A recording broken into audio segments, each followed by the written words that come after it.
So if it was a force moment problem, I would just draw the force and draw the moment, and I'm done.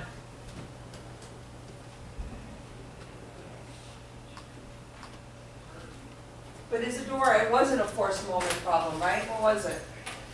It was a force location problem. So what do we have to do? There's one more calculation we have to do.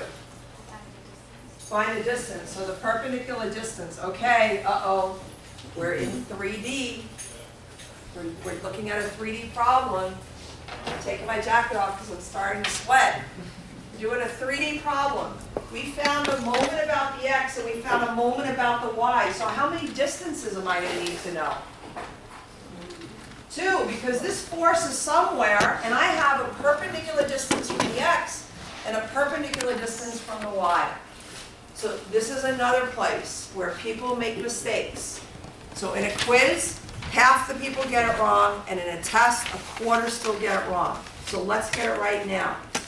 We know the equation for perpendicular distance is the moment divided by the force. If I take the moment in the x and divide it by the force, what's the force in? What direction is the force in? Andrew.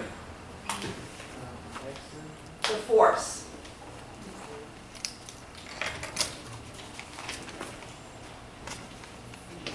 It's in the z, right? It's in the z. So if the force is in the z and the moment is in the x, what's the perpendicular distance going to be in, Andrew? Well, if remember, it's r cross f, right? And if the vector of m has to be in a direction perpendicular to both these guys.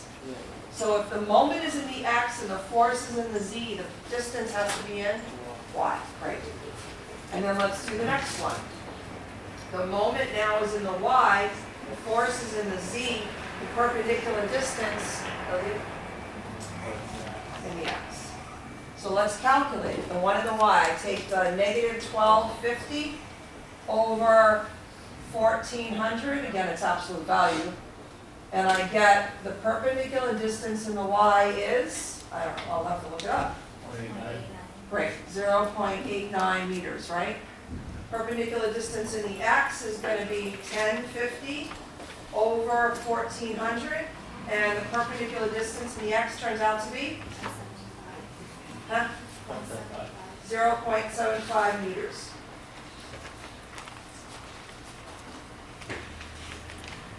Okay, what questions do you have here? We had a moment about the x, and we had a moment about the y. If we had a moment in 2 directions, I needed to find 2 distances. Elliot, when I divide an absolute value by an absolute value, what kind of value do I get in the answer? Do I get a positive or a negative? I get a positive value. I'm always going to get a positive value here and always going to get a positive value here. But that might not be right. We have to figure out where it is. So let's draw. Can I erase this one?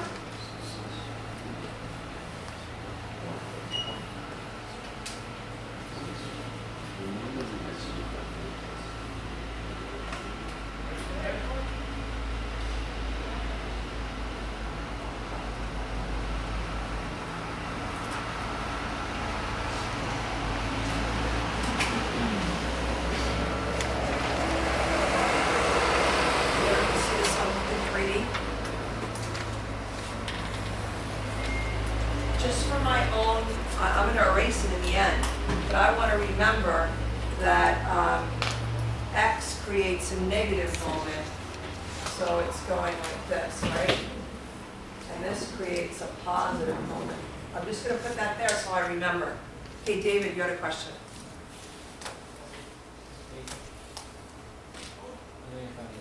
Okay. Okay, Santiago. We know this force goes down. So this force goes down somewhere. We think it's probably on this plate, but it doesn't necessarily have to be on the plate. Remember before, that force was way the hell off the beam. It could be anywhere. Who knows where it is? So we really have 4 positions that it could be in. Where's the red? Orange. So the force could be going down here, this is position A. Force could be going down here, that's position B. Force could be going down here, position C.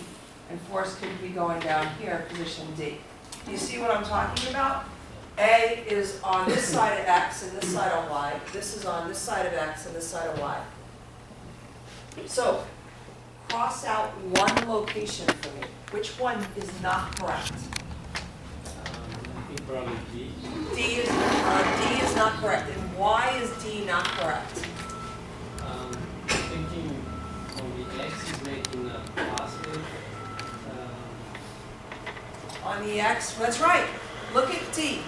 If position D had a force going down, my fingers would go in the direction of force, it would cause the X-axis to spin that way. It would be a positive.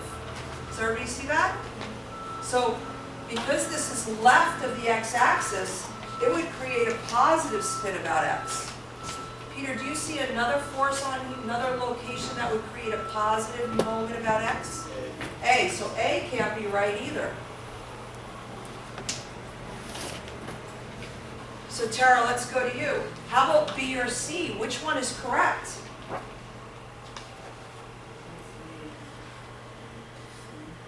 Okay, so let's do it. C. Put our fingers in the direction of force, palm towards Y, and I'm going to get a negative Y. But what did I get? I got a positive Y. So it has to be B.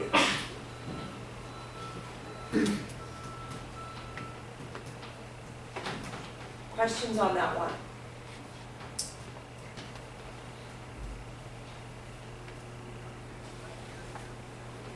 Okay, so now we know where it's going to be. Now draw.